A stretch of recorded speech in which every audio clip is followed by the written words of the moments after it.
Today we come together to honor our past and to celebrate our future. But before we look back, I'd like to look forward and honor our new head of school. Mr. Schubach was unanimously chosen by the board to lead CSS after a national, in fact, international search. He started his career as an upper school faculty member on this very campus in 1996, and he left in 2004 to broaden his experience. Well, the Board of Trustees publicly announced Mr. Schubach as the new head of school back in March of this year. It gives me great pleasure today to formally introduce and install Mr. Aaron Schubach as the 9th head of the Colorado Springs School. We're so glad you came home. To mark this occasion, the students thought the best gift that they could give Mr. Schubach would be to help establish the library in your office. Pre-kindergarten, the selfish crocodile.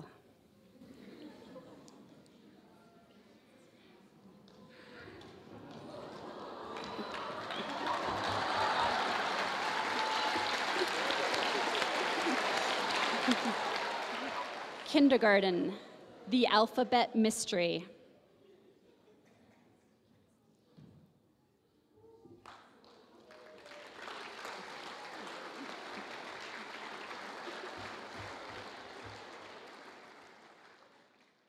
First grade, everybody needs a rock.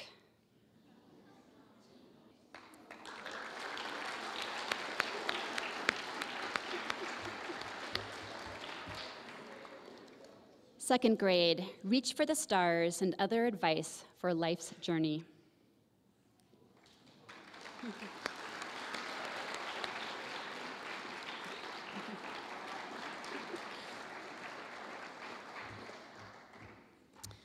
Third grade, the priority list.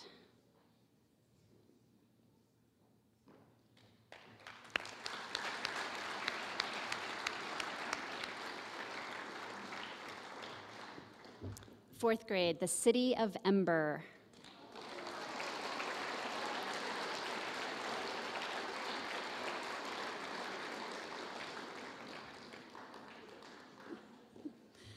Fifth grade, hatchet.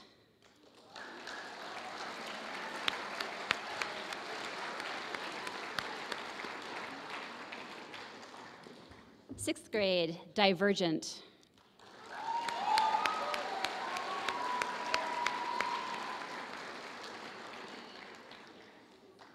Seventh grade, the outsiders.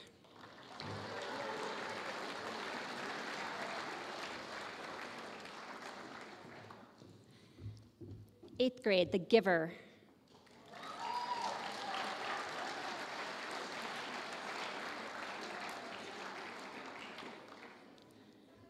Ninth grade, the Lord of the Flies.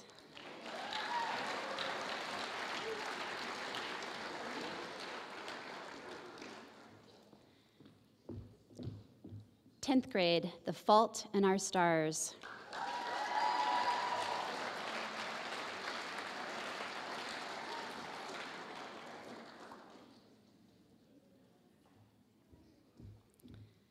Eleventh grade, The Hitchhiker's Guide to the Galaxy.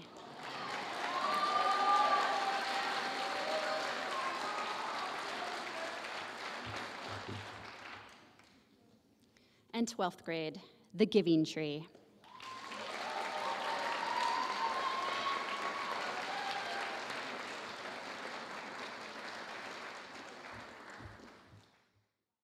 Thank you all for coming today to celebrate our honorees and my installation. I have to admit I have never been installed before in any way, and that verb is strange to me. I asked a friend for advice, and they simply said, start with a story. And this was a ECS called Wild Winter, okay? So it was a Wilderness First Aid and Avalanche Assessment ECS. And we had a culminating event. So the culminating event was a ski trip from the Frying Pan Drainage to a hut called Margie's Hut. And so it was 8 miles to ski with heavy backpacks, and it had snowed significantly the night before, so we had to break trail the whole way. and we had to go up in elevation 4,000 vertical feet. So that's basically 2.5 times up the incline, if you know the incline. So this was a challenge, and in my mind, long hikes like this have a symbolic nature. You know, we needed some simple things to succeed, but we really needed them. We needed good preparation, we needed a plan. Most importantly, we needed to believe in ourselves. And after all that, we just needed to work really hard. My students felt emboldened and empowered from this experience. They had done something that they didn't know that they could do. In fact, they didn't believe they could do it. In fact, they knew logically that it could never be done, that they could do that. But they did something they didn't believe they could do. They knew they couldn't do it, but they had to confront the fact that they did it. And so their worlds just got a little bit bigger. Does that make sense? Their sense of capacity was enlarged from this. And it takes a special school and special relationships and special programs for those moments to happen. And I'm sorry to say, in some people's lives, they never get that room that they live in, it never gets bigger. They never get to expand their sense of capacity. In fact, they're told frequently that their sense of capacity is less than they believe it is, and so their sense of capacity diminishes as opposed to enlarging. And it's our job as educators, and it's the job of this school to enlarge the room, if you will, that students live in.